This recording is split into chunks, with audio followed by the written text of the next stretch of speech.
Gene Key of the day, everybody.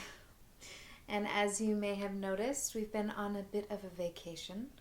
I'm definitely growing a baby in here, and as you can see, it's definitely progressing. We've skipped a couple keys since the last video, and I just am so grateful for your patience. Pregnancy definitely leaves a lot less left brain for me and my tracking capacities. But I am living and learning and deepening into this process, as I'm sure you are in your own ways. So here we are again with the wheel, and I'm really excited to tune in. Well, first of all, since our last video of the 31st, we passed through the 33rd gene key and the 7th. And now the sun is in the 4th gene key from August 12th to August 17th. And August 14th was a new moon. So today is a day.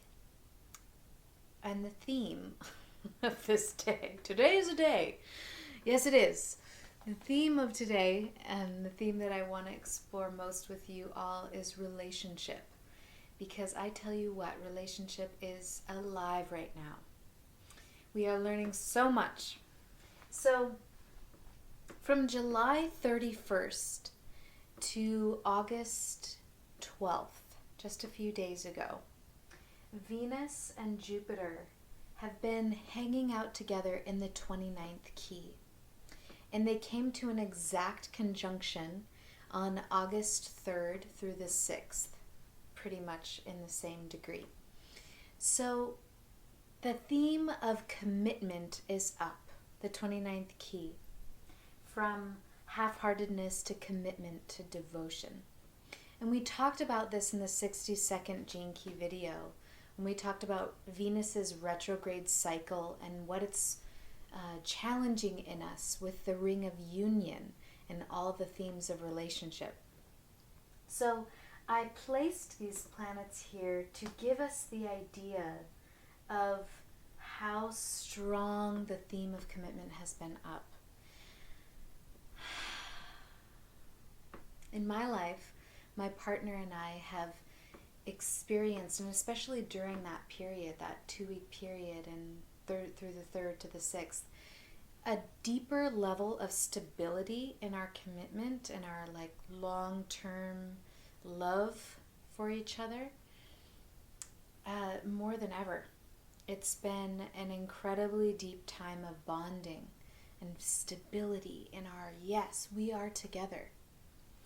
And I've definitely come across many friends who are in a different time period, a time period where commitment and the quality of the container of our relationships and their relationships are definitely up for questioning.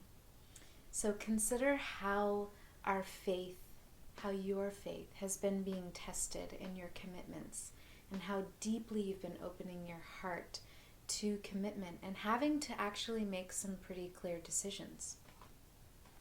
So since then, since August 12th, Jupiter has gone on into inhabiting the 59th key, and Venus has continued to retrograde and has teamed up here with the sun and the moon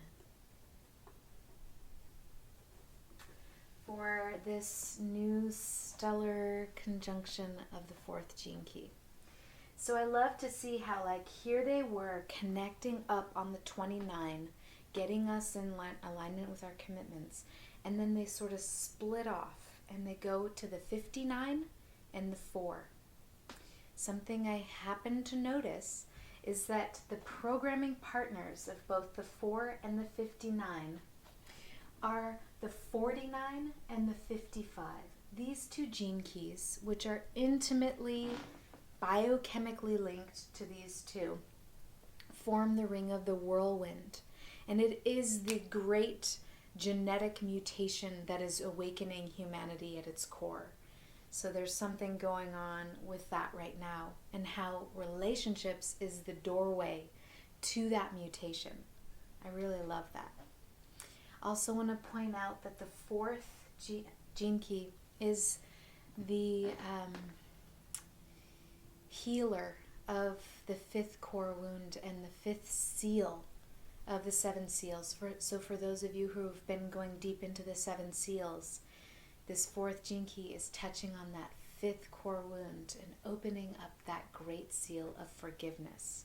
So another theme to take note. But let's touch in on this amazing new moon conjunct with Venus and consider what this fourth gene key is calling us to. So we may be being drawn into deeper understanding. Life is calling us to kind of open up into greater understanding. Where have we had reactive patterns in our relationships and in our lives that have not allowed us to really accept and allow and embrace and understand the way things are? So look into your life. Right now, you may be being challenged in your relationship to move beyond certain intolerances and challenged to see how your neocortex creates all sorts of ways and mental constructs and blocks to us really opening into a deeper level of trust into the world. So think about situations and circumstances right now, and how is that four drawing you to move beyond the reactive patterns of the way that the logical brain tries to grasp on to life and knowing the answers and understanding and nitpicking into the relationship or seeing, things in life that and just staying totally off kilter, and moving into a space of the heart mind, and where that beautiful space between into true understanding, which is such a deep healer in our relationships. So open into the grace that this forgiveness, there's such a mass ray and possibility for forgiveness right now, especially in our relationships and with those closest to us and just in our own lives. So Venus retrograded back to have this alignment that touches into this next whole lunar cycle with this new moon, the sun and the moon. And it definitely has a lot of meaning. And simultaneously, Jupiter moved into 59, a place where Venus already was. And it's going into that deep, deep place of sexuality and intimacy and calling us to expand our faith in our capacity to be intimate, to really test where we're being honest with ourselves and each other. And so what a beautiful thing that we're being drawn into greater understanding and having more spaciousness and tolerance and love for everybody with this four, but we're also being called to then strengthen the faith in our capacity to really shed the layers and around our heart to be truly intimate, which is a deep process of inner alchemy and sublimation of our desires. So if you haven't listened to the 59th audio that Richard Rudd has made on the 59th, please do. It's one of his most passionate ones, and I got so much insight when I listened to that.